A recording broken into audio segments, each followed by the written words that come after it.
Salams and greetings from the People's Dispatch studios in New Delhi. I'm Siddhantani and you're watching Daily Debrief, your primer on some of the top international stories of the day. As usual, in the hot seat next to me is Prashant from People's Dispatch, who will take us beyond the headline on all the stories we're looking at today. And we're covering Ethiopia, the ongoing civil war there. We're talking about Palestine. We're talking about sport in Afghanistan under the Taliban regime. And, of course, a little bit of fun from the sidelines of the G20 summit in Italy. First up, news from Ethiopia, where forces affiliated to the Tigray People's Liberation Front, the TPLF, have claimed to be in control of the town of Kombolcha and its airport, according to a statement from Getachew Reda, a spokesperson for the TPLF. The large town is about 380 kilometers from the capital city of Addis Ababa and is the furthest south in the province of Amhara that the TPLF has reached since pushing into the region in July. United States Secretary of State Antony Blinken said on Monday that he was alarmed by reports coming in from the towns of Dessie and Kombolcha. I quote, "Continued fighting prolongs the dire humanitarian crisis in northern Ethiopia. All parties must stop military operations and begin ceasefire negotiations without preconditions," Blinken said. Prashant, good to have you back. Strong sense of irony from Blinken's statement. All right. It's inescapable, the irony that you mentioned, because the United States has not been a neutral player in this crisis at all. We'll come to some of the dimensions of the crisis later. But the fact is that US authorities at various levels have actually taken a very pro-TPLF stand in the civil war. Now, we do know that the TPLF, there was a ceasefire earlier this year, and the TPLF broke that ceasefire and resumed the battle again. So if there's anybody responsible for it, it is definitely the TPLF. There have been multiple reports of human rights violations in areas the TPLF has attacked and captured. There have been issues of food trucks being diverted, aid trucks being diverted. There's a huge humanitarian crisis that is already existing. It's likely to get worse. And the TPLF's attack itself is likely to make it much worse. And at this point, the United States strategy has really been to plan sanctions against the Ethiopian government. So in fact, last month, the President Joe Biden authorized the imposition of sanctions if necessary. And this was followed soon by the European authorities as well. So really, this does not look like a neutral arbiter in any sense. We're not surprised that the United States is like that. Yeah. It tries to play the neutral arbiter even while very clearly taking sides. The unfortunate fact, of course, is that this conflict is actually is already causing a huge refugee crisis, is having a huge impact on the region itself, the Horn of Africa region, but all the many countries around it. Refugees are going to other countries as well. There is a huge issues of hunger, of starvation, of disease that are likely. And the problem is that as multiple aid authorities have pointed out, it is increasingly difficult for aid to get in. Now, it's important to note that the Tigray People's Liberation Front, or TPLF, represents one province, as in they were, the province of Tigray, which is towards one end. Yeah. And unfortunately, what we see is that even people in Tigray are not getting the aid because of TPLF's attacks and assaults over the past few months.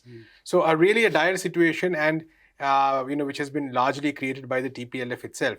So, at this point, considering the stance that the United States has taken, it's a bit, it's a bit much to say the least. But it is not surprising because the TPLF has been a long-time ally of the United States, whereas the United States over the years has actually developed a very negative position towards the Ethiopian government of Abiy Ahmed, especially following the peace deal with Eritrea that Ethiopia signed, a landmark treaty. But nonetheless, the United States has increasingly come to see the Ethiopian government as some kind of, an obstacle to its geostrategic policies in the region. And that seems to be one reason why they are actually, a lot of their various, various levels of officers have actually taken a far more pro-TPLF stance. So there are a number of concrete examples of that as well. But the key issue really here is the fact that the TPLF itself is at the center of this problem. Yeah. And the moves or the advances in Amhara in that particular part of the country seem to indicate a move towards Addis as well. So what's the bigger picture in that sense from a military perspective? Right. So just to give some context, like we said, the TPLF was earlier in power for decades, from around the early 90s onwards till 2018. And it was the head of a coalition. So although TPLF itself is just from one state, the Tigray state of Tigray in Ethiopia, but it was at the forefront of a coalition which governed the country. Now, Prime Minister Abiy Ahmed came to power that year and he dismantled the coalition, and the TPLF was reduced to a regional player, which is only in power and dominant in its own state. Right. So last year what happens is that the TPLF attacks an army base in Mekele, which is the capital of the Tigray province, and that sets out the conflict because the Ethiopian government then proceeds to conduct an attack. It is joined by some of the militias of the other states. The province was captured, the TPLF had to retreat, and then the government called a ceasefire. And this was the ceasefire which was broken by the TPLF later, and these advances have happened since then. Right. So the TPLF has advanced into states of Amhara and Afar, which are adjoining Tigray, and the town you mentioned is basically in the state of Amhara as well. Right. So the TPLF strategy seems to be to completely cut off landlocked Ethiopia from the port of Djibouti. The neighboring Djibouti is the only port it has access to. So that seems to be the strategy, and that is likely to cause massive amount of humanitarian crisis, a massive amount of food shortages. So the strategy seems to be more or less to, on the one hand, continue attacks, continue block aid and all kinds of supplies, and then basically create a situation of, mass chaos, which according to them might then probably lead to some kind of international intervention or resolution where the Ethiopian government is forced to surrender in some form or the other. So that seems to be the larger ballgame here. The crisis here, of course, is in the fact that, like I said, this reverses years of peace. A small peace that has actually taken place, because once the Ethiopia-Eritrea peace deal was signed, for which Abiy Ahmed won the Nobel Prize, there was the beginnings of a hope for peace. There was the beginnings of the hope that politics would not be so ethnically driven anymore in the country.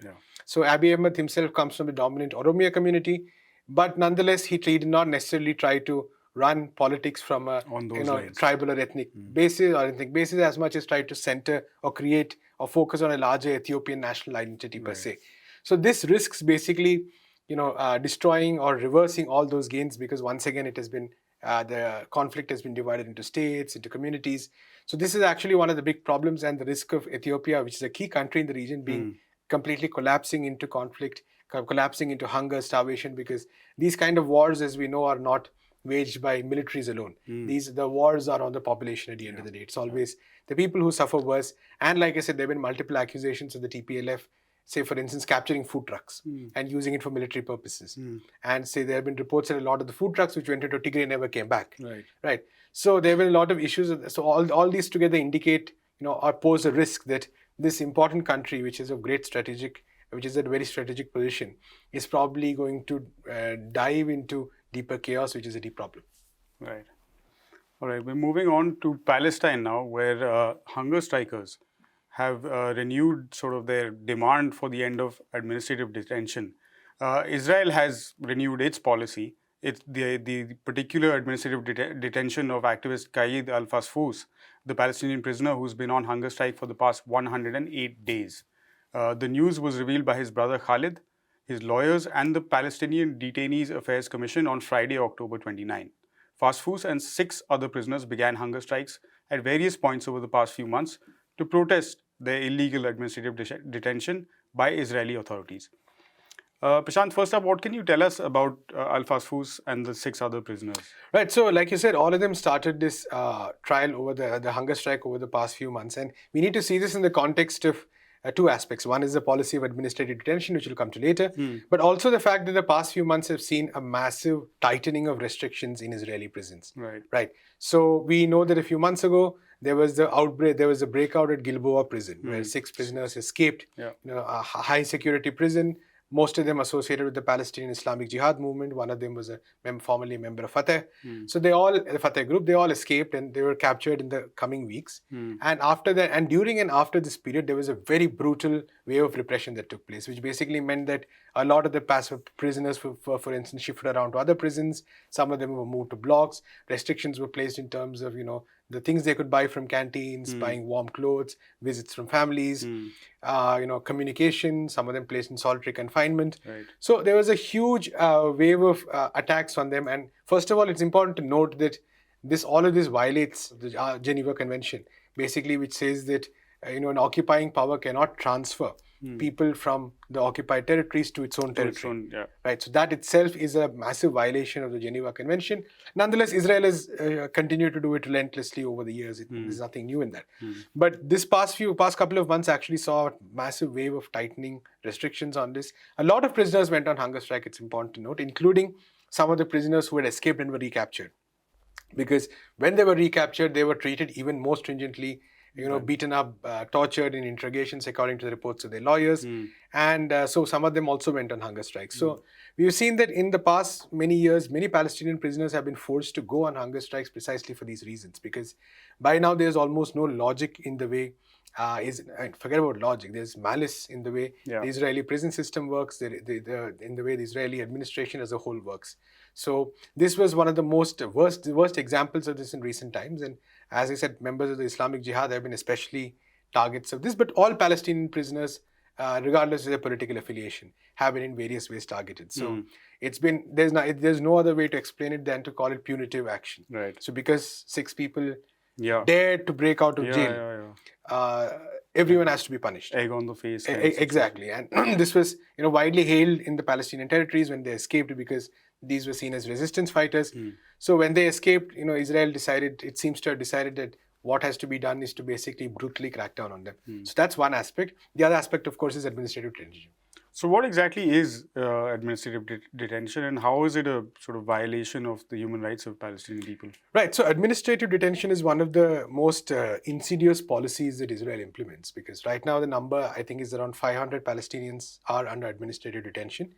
What it implies is that Israel can pick up anybody and then put them in jail and for a period and slap an administrative detention order on them.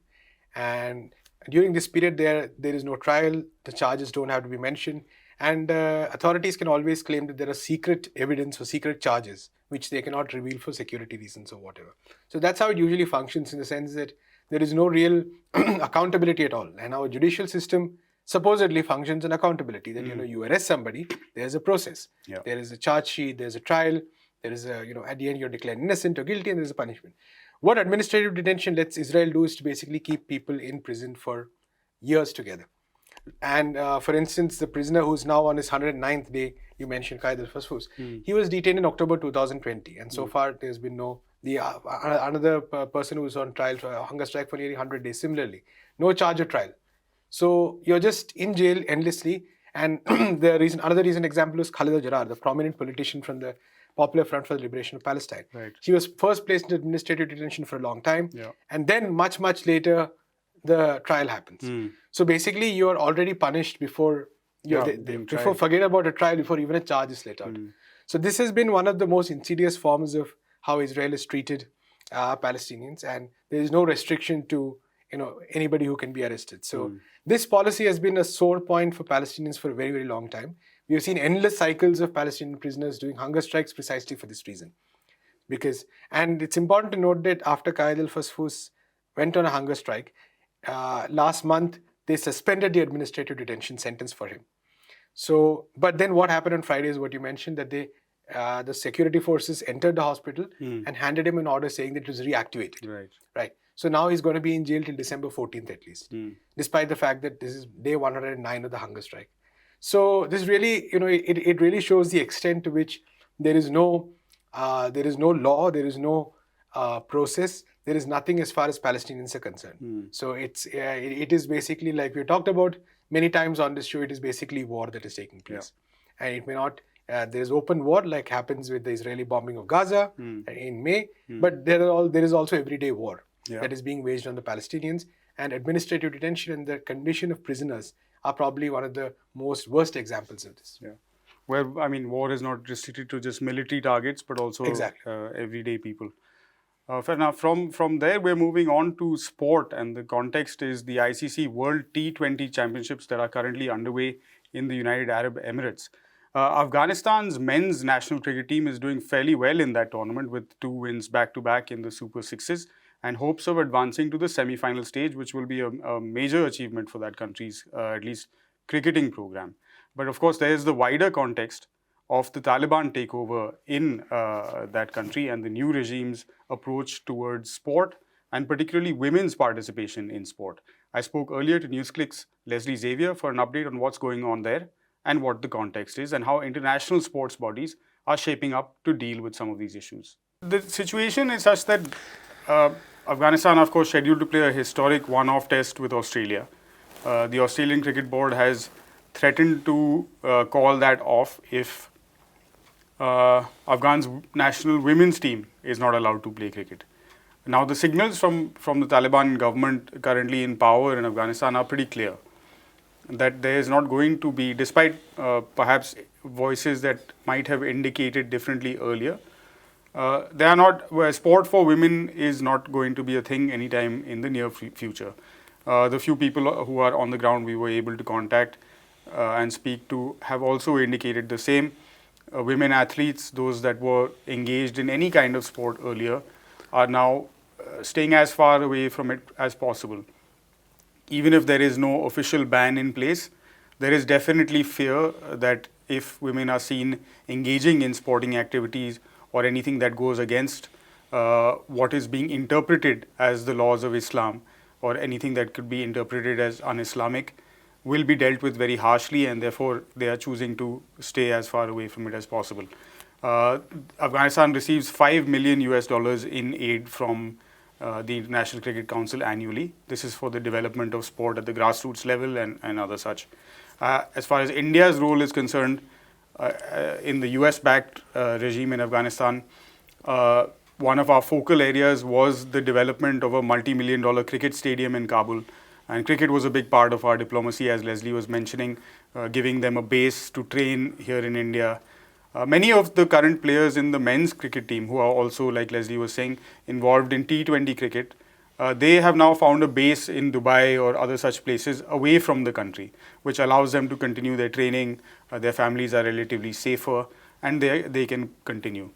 However, because of the doubts around women's sport continuing, many nations and international sports bodies are putting pressure on Afghanistan. And as far as we can tell, the methodology that they are going to resort to is banning that nation from participating in international events. So this approach in mind, Leslie, how does a ban work and what does it solve, firstly?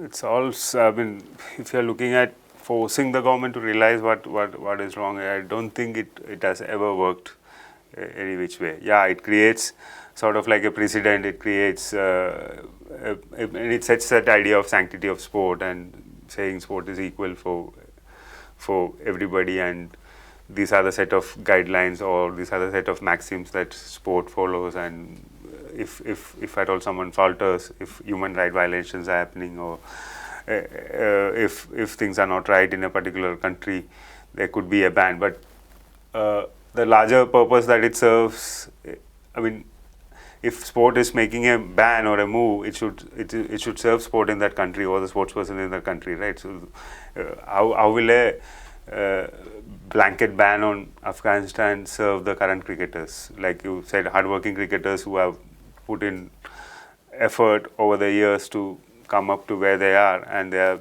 shifted bases and still plying their trade.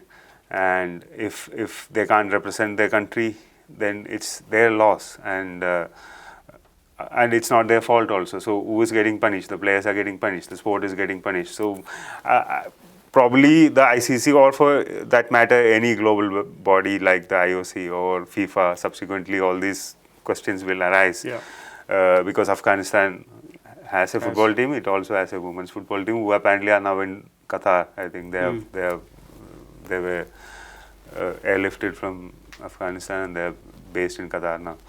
And so a larger discussion should happen within the sporting communities as to how to deal with this crisis, this situation. And ban is more like a caveman approach to it. Bang, bang, bang. It hardly works anymore. We should realize the reality of what global sport has become and what it stands to lose and what it stands to gain if a ulterior approach can be arrived at. Especially when we're talking here about the context or the whole story is based on inclusion. Inclusion, right? exactly. That women and perhaps at a future stage or even at an early stage, transgender people be included in sport and organized sport. And on the other hand, you are excluding this nation from participating. So it's almost at loggerheads with your own logic. Exactly. So that's why the first thing that when Australia's news came up, the threat to not stage Afghanistan for the test match, was that wouldn't it serve a larger purpose for Afghanistan sport and the democratic voices that need to come out, that give these players a platform and let them use that platform, and let them also the willing players among the mix. And I'm sure many of them might have their opinion about what is happening in their country. Imagine that a person scoring a test century in a historic test, and then post that he comes out and he talks about what is happening in their country and what needs to be done. And that has a larger global say to sway things than not playing at all, when it would be like, yeah, whose loss is that? So, and also Australia should also realize that they should probably, because that's what Indian board should also, Cricket Australia should also probably think out of the money idea of it as well, because for them, when they do the math, it's like if you ban India, then they lose a lot, but if you ban Afghanistan, they lose nothing. That's what their thought is. But imagine what they would gain out of it as well. Goodwill, the larger role in cricket diplomacy, sport diplomacy, and also as an entity which set precedent for global bodies like the FIFA and ICC, IOC to take cognizance and take over and devise means how to deal with this thing. And Afghanistan is not a one-off also. Across the world, there are places where interior crises are happening, and there will be instances when such measures have to be mulled. And so I would urge administrators and diplomats to use this as a stage to set precedent on how to deal with things. And world has moved on from the 1940s, 50s, 60s, 70s, where these things worked. Not anymore. And finally, we're going back to the AUK-US love triangle in the Indo-Pacific and reactions coming in from France. In this case, the jilted party, some would argue at least.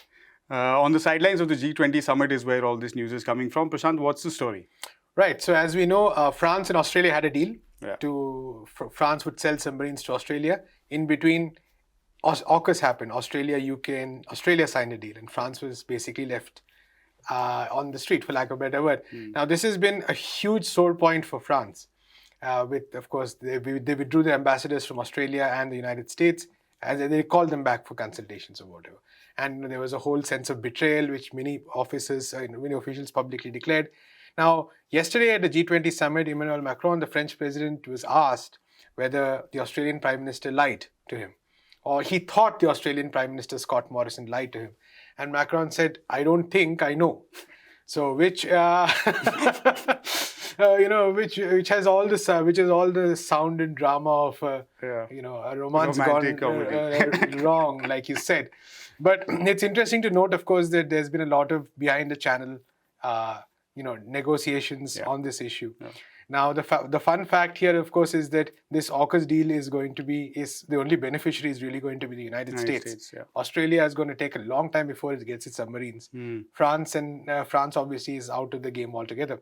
So a bit of an interesting side note here to what has been a very complicated diplomatic deal. There's been a lot of efforts apparently to mollify France, because the calculation now is that with Angela Merkel, the Chancellor of Germany, retiring, Macron has become one of the key leaders in Europe.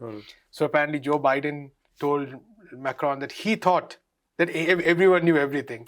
So, the drama just keeps getting better. But I think underlying all of this is the key point that no permanent friends or enemies in the world of politics and diplomacy. And especially when imperialism and US imperialism is concerned, they're as happy to, kick France out of the bus, kick anybody out of the bus. Important thing for countries like India and Brazil to think about that, tomorrow who's going to be kicked out needs to be seen. Absolutely. All right, that does it for Prashant and me today. You've been watching Daily Debrief. This is People's Dispatch. We'll be back same time, same place tomorrow. In the meantime, for more on all these stories, you can visit our website, peoplesdispatch.org, and check us out on all the regular social media channels. Thanks for watching. Stay safe. Goodbye.